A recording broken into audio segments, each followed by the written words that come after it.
Now when Sanballat heard that we were rebuilding the wall, he was angry and greatly enraged, and he jeered at the Jews. And he said in the presence of his brothers and of the army of Samaria, "What are these feeble Jews doing? Will they restore it for themselves? Will they sacrifice? Will they finish up in a day? Will they revive the stones out of the heaps of rubbish, and burned ones at that?" Tobiah the Ammonite was beside him, and he said, "Yes, what they are building, if a fox goes up on it, he will break down their stone wall.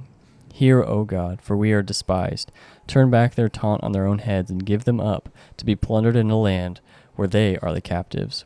Do not cover their guilt, and let not their sin be blotted out from your sight, for they have provoked you to anger in the presence of the builders." So we built the wall, and all the wall was joined together to half its height, for the people had a mind to work. But when Sanballat and Tobiah and the Arabs and the Ammonites and Ashdodites heard that the repairing of the walls of Jerusalem was going forward, and that the breaches were beginning to be closed, they were very angry, and they all plotted together to come fight against Jerusalem and to cause confusion in it. And we prayed to our God and set a guard as a protection against them day and night. In Judah it was said, "The strength of those who bear the burdens is failing. There is too much rubble. By ourselves will not be able to rebuild the wall." And our enemies said, "They will not know or see till we have come among them and kill them and stop the work." At that time the Jews who lived near them came from all directions and said to us 10 times, "You must return to us." So in the lowest parts of the space behind the wall, in open places, I stationed the people by their clans, with their swords, their spears, and their bows.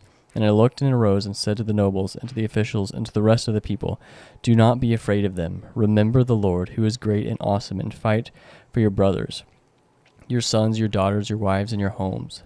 When our enemies heard that it was known to us that God had frustrated their plan, we all returned to the wall, each to his work. From that day on, half of my servants worked on construction, and half held the spears, shields, bows, and coats of mail. And the leaders stood behind the whole house of Judah, who were rebuilding the wall. Those who carried burdens were loaded in such a way that each labored on the work with one hand and held its weapon with the other. And each of the builders had his sword strapped at his side while he built. The man who sounded the trumpet was beside me, and I said to the nobles and to the officials and to the rest of the people, "The work is great and widely spread, and we are separated on the wall, far from one another. In the place where you hear the sound of the trumpet, rally to us there. Our God will fight for us." So we labored at the work, and half of them held the spears from the break of dawn until the stars came out. I also said to the people at that time, "Let every man and his servant pass the night within Jerusalem, that they may be a guard for us by night and may labor by day." So neither I nor my brothers nor my servants nor the men of the guard who followed me, none of us took off our clothes.